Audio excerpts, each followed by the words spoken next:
Brilliance Audio presents the unabridged recording of Untouchable, The Strange Life and Tragic Death of Michael Jackson by Randall Sullivan, performed by Mel Foster.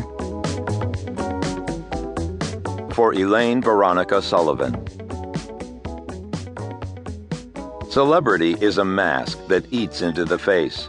As soon as one is aware of being somebody, to be watched and listened to with extra interest, input ceases, and the performer goes blind and deaf in his over-animation.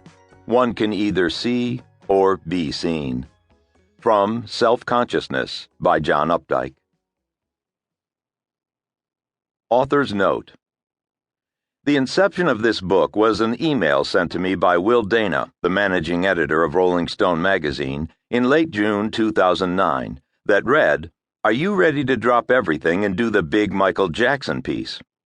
After thinking it over for 24 hours, I said yes, and flew to Los Angeles, where Michael had died just a few days earlier.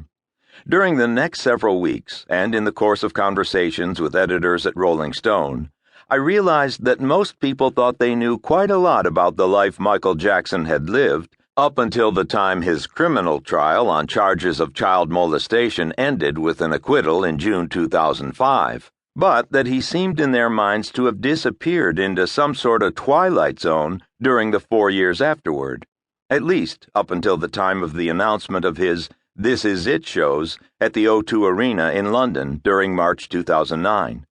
So the idea became to provide an account of those last 4 years that would somehow also be the story of his life, with the details of his first 45 years brushstroked in, as somebody, maybe it was me, put it. By the time I realized that what had begun as a magazine article was turning into a book, I was committed to that structure, and it still felt right to me.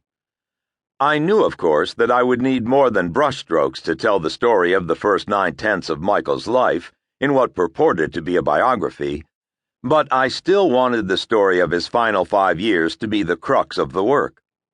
I began to imagine the structure of this book as a spyglass telescope made of 3 sections, or tubes, that fitted over one another, and could be extended or retracted as needed. The first tube, the one closest to the eye, would contain the lens that examined those years after the criminal trial, when Michael was a kind of flying Dutchman wandering the globe, his 3 children in tow, searching for a new home he never found.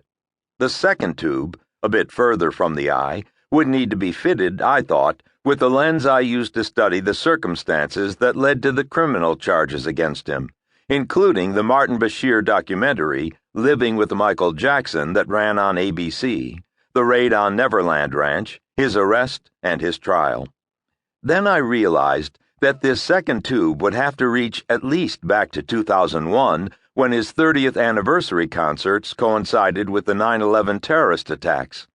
Finally, I understood that the length of this second tube was really the 12 years between 1993 and 2005, when Michael's life and his public reputation were gradually destroyed by 2 very public accusations of sexually abusing children. The Michael Jackson who existed after August 1993 was a different Michael Jackson than the one who had existed before then. So the story of those years is key to understanding his life, and needed to be told in some considerable detail. I would have to research and write a chronicle of the 2 main events that bookended those years, the Jordan Chandler scandal that broke in 1993, and the criminal trial that took place in 2005, that both encompassed and eclipsed anything previously published. The third and most distant tube would house the lens that provided my view of Michael's life up to 1993, the first 35 years of his youth, his rise to fame, his reign as the king of pop, and his transformation into the person the tabloid media called Wacko Jacko. In other words, the story of Michael Jackson that most people thought they knew. It would be necessary to rely largely on the public record for this section that I would be telling as essentially backstory, but I would have the advantage of filtering this through the 2 other lenses of the telescope.